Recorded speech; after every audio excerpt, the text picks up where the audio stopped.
بسم اللہ الرحمن الرحیم۔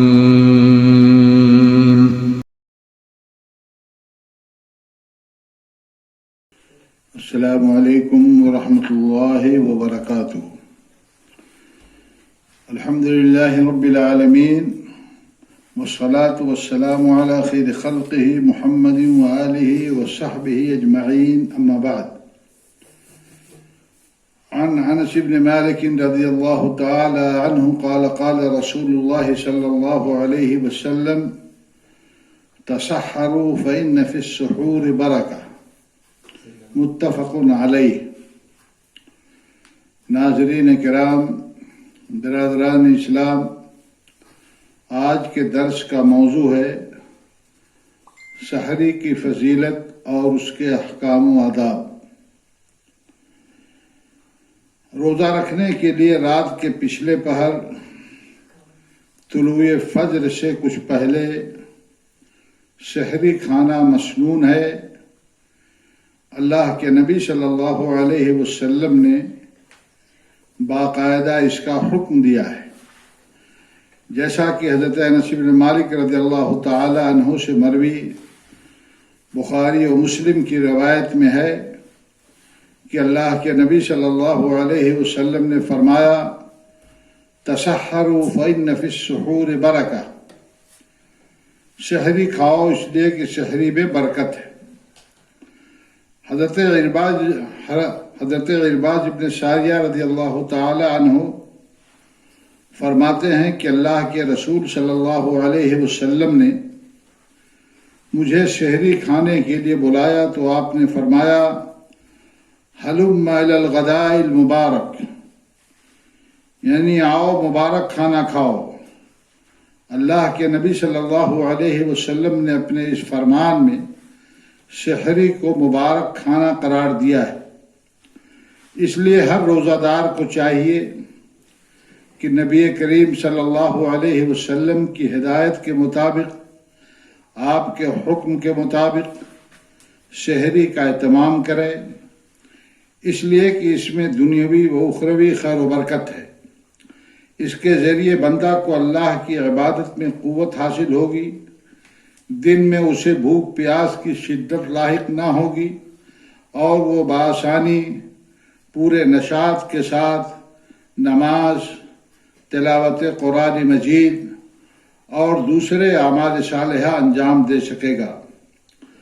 سحری کا ایک فائدہ یہ بھی ہے کہ اس سے اہل کتاب یہود و نصارہ کے روزوں سے مشابہت باقی نہ رہے گی، اس لیے کہ یہود و نصارہ اپنا روزہ بغیر سحری کے رکھتے ہیں، جیسا کہ حدیث میں اللہ کے نبی جناب محمد رسول اللہ صلی اللہ علیہ وسلم نے فرمایا فصل ما بین صیامنا و صیام اہل الکتاب اکلۃ السحور، یعنی ہمارے اور اہل کتاب کے روزوں کے درمیان فرق سحری کھانا ہے۔ صحیح مسلم کی روایت ہے۔ سحری کا ایک تیسرا فائدہ ہے کہ خیر و برکت والے اس مہینے کی راتوں میں پچھلے پہر بیدار ہو کر بندے کو اللہ کے ذکر، تلاوت قرآن مجید، دعا و استغفار اور نماز وغیرہ کا موقع حاصل ہوتا ہے۔ اور حدیثوں میں آتا ہے کہ سحری کا وقت دعاؤں کی قبولیت کا ہوتا ہے اور رات کے اس حصے میں بیدار ہو کر عبادت کرنے والوں پر اللہ کی رحمتیں نازل ہوتی ہیں اور فرشتے ان کے لیے دعائے خیر فرماتے ہیں۔ پانچویں چیز اس تعلق سے یہ ہے کہ سحری ہمیں ضرور کرنی چاہیے، کچھ نہ ہو تو کم سے کم ایک گھونٹ پانی پی کر کے ہی سحری کر لینی چاہیے۔ اللہ کے نبی جناب محمد رسول اللہ صلی اللہ علیہ وسلم کا ارشاد گرامی ہے تسحروا ولو بجرعۃ ماء، سحری کرو چاہے ایک گھونٹ پانی ہی سے کیوں نہ صحیح۔ یہ صحیح روایت ہے اور علامہ البانی رحمہ اللہ نے صحیح الجامع کے اندر اس کو نقل کیا ہے۔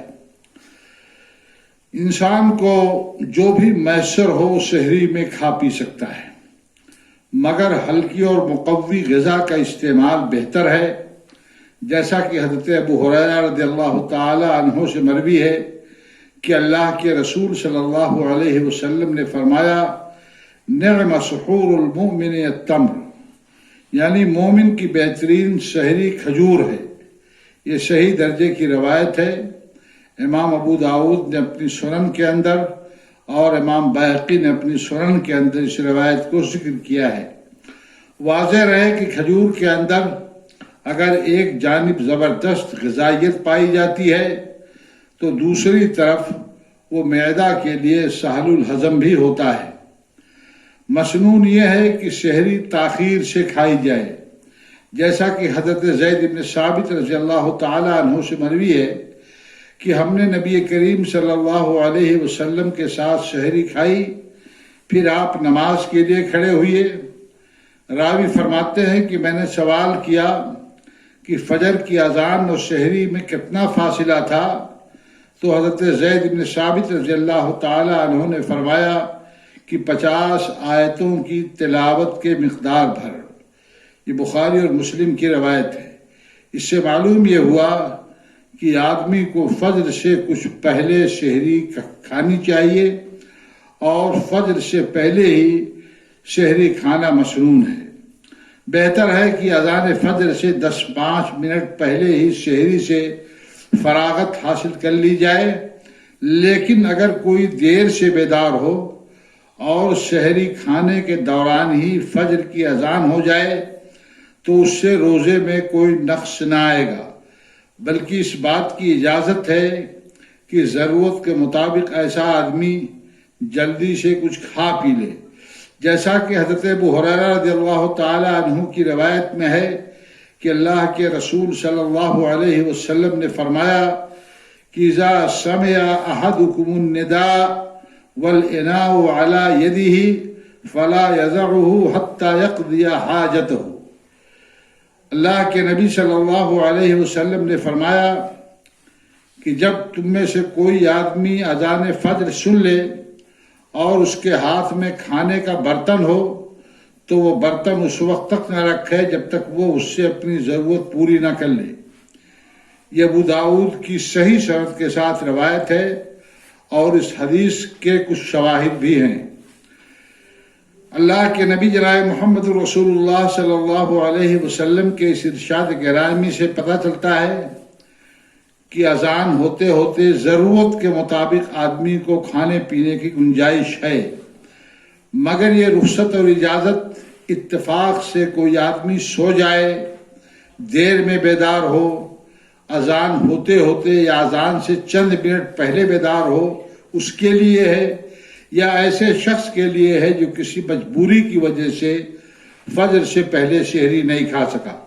عام حالات میں بہتر یہی ہے کہ اذان شروع ہونے سے پہلے ہی کھانا پینا آدمی بند کر دے۔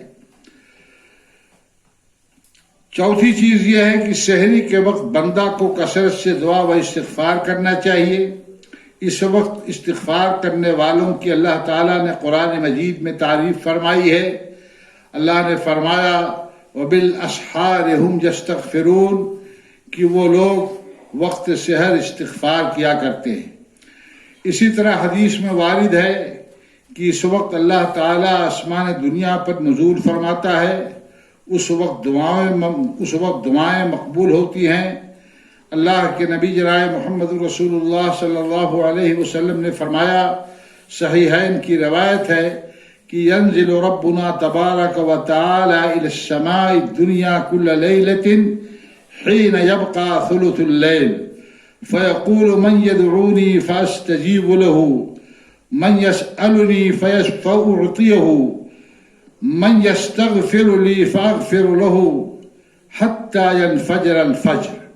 اللہ کے نبی صلی اللہ علیہ وسلم نے فرمایا کہ رات کے پچھلے پہر اللہ تبارک و تعالیٰ آسمان دنیا پر نزول فرماتا ہے، اور اس کے بعد وہ اعلان کرتا ہے کہ کون مجھ سے دعا کرتا ہے کہ میں اس کی دعا قبول کر لوں، کون مجھ سے مانگتا ہے اور میں اسے عطا کر دوں، کون مجھ سے اپنے گناہوں کی بخشش چاہتا ہے اور میں اس کے گناہوں کو بخش دوں۔ یہ سلسلہ طلوع فجر تک جاری رہتا ہے۔